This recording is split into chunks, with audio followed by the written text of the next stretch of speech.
It's me, Renee. I'm back. And today I'm going to talk about the series I want to start this year.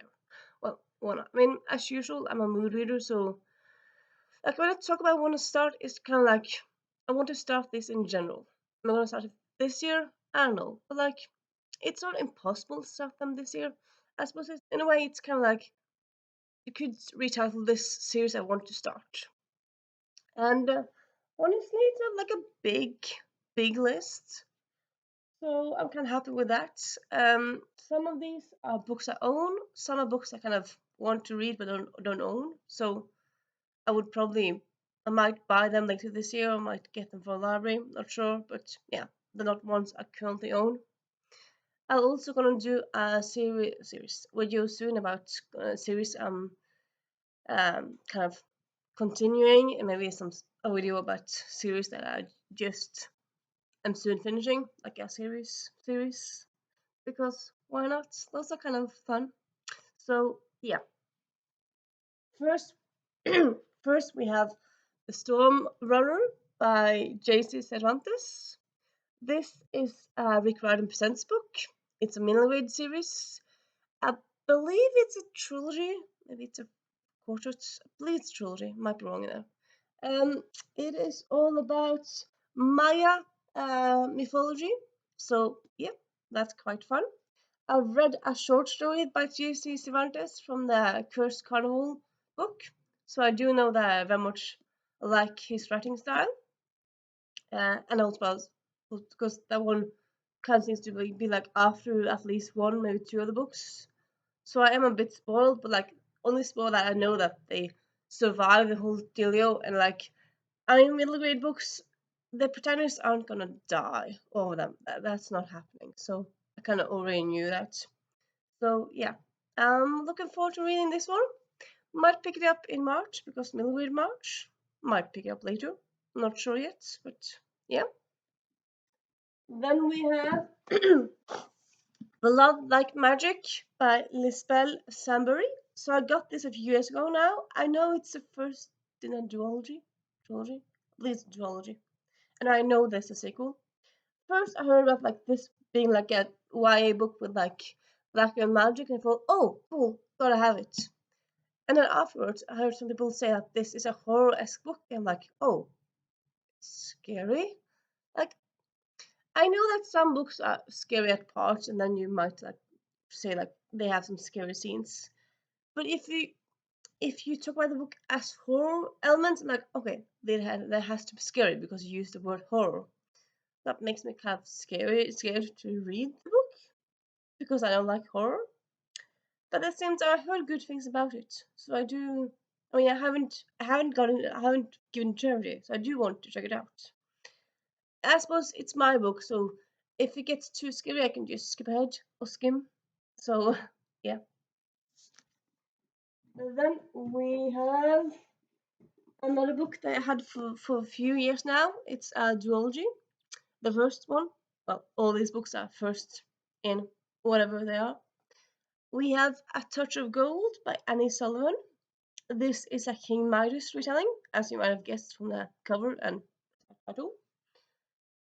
And yeah, I've had this for a few years now. I very much want to read it. I'm not. I suppose. Yeah, I've tried to read a few times, like the first page, and it kind of starts a bit clunky, at least to my mind. Or like, I feel like is it clunky, or is it like does it start violent? I feel like this. It starts in a way that I'm not enjoying. Let me just check it out now.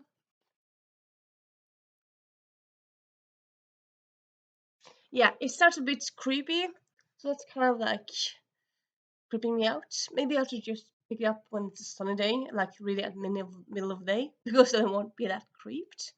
But yeah. And then we have a book I just found out about, or a series I just found out about, but just like, oh yes, I need it. It has one of my buzzwords, which is not central, not wishes, not retelling, spies. So this one is the first in a quintet, a 5-book series. This is called City of Spies by James. It's by James Ponti. It's a middleweight spy series. and I got it used. That's why it looks a bit like that. And yeah, thinking I might read it this year. Well, of course, it's in this video. And yeah, it's kind of fun because I hadn't really heard about this book of at all, so I'm going into it blindly, like completely blind. I mean, it has some good blurbs on it, but I mean, also like all five books are out, so just by that, in general, it means that people have loved it because sometimes late books aren't sold, and then even though authors plan to write a series, they might just stop writing it, the books. And yeah, this I know all five books are out, so yeah. And then we have a few books that I don't own but I want to read. Let me find the pictures. Blah blah blah blah blah blah blah blah blah blah blah blah blah blah blah. Taking a lot of pictures lately. Yeah. And then we have Anna Maria and the Fox by Liana de la Rosa.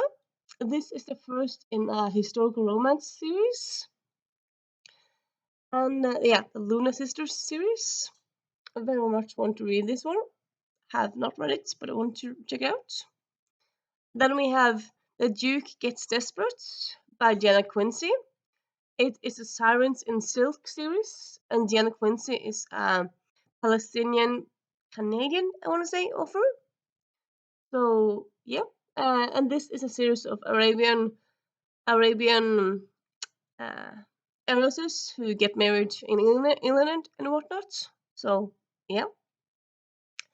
And then we have A Rogue by Any Other Name by Sarah MacLean, the first in the Rules of the Scoundrel series by her. I have not read any Sarah MacLean, and I very much want to read her books. So yeah, might start on one of the series. Like, I mean, romance books. It's not like you have to start first in a series because it's a companion series, like most of the time. But still, you kind of want to see how it all started and whatnot, and because there's always like small teasers throughout and stuff. So yeah. And then we have The City of the Plague God, Sarvatala. This is a Mesopotamian mythology retelling or mythology inspired story by Riordan. I believe it's the first in a trilogy. I believe so. Yeah. And then we have The Siren Sussex by Mimi Matthews. This is another historical romance. And I just really very much like this cover, like very green, and yeah, very much enjoy the color. And also, I'm all here for historical romances, anywho.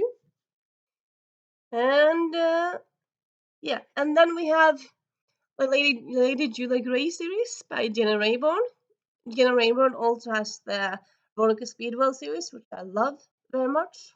Have not read her other series, so want to check out those. And yeah, that is the series I want to check to start this year or anytime really. Anyway, and yeah, so not a long video, but it's today's video. If you have read any of these, please talk to me. If you have some other fun series you're going to start, tell me about those. And other than that, I hope you have a nice day, evening, whatever, and I'll see you soon. Bye.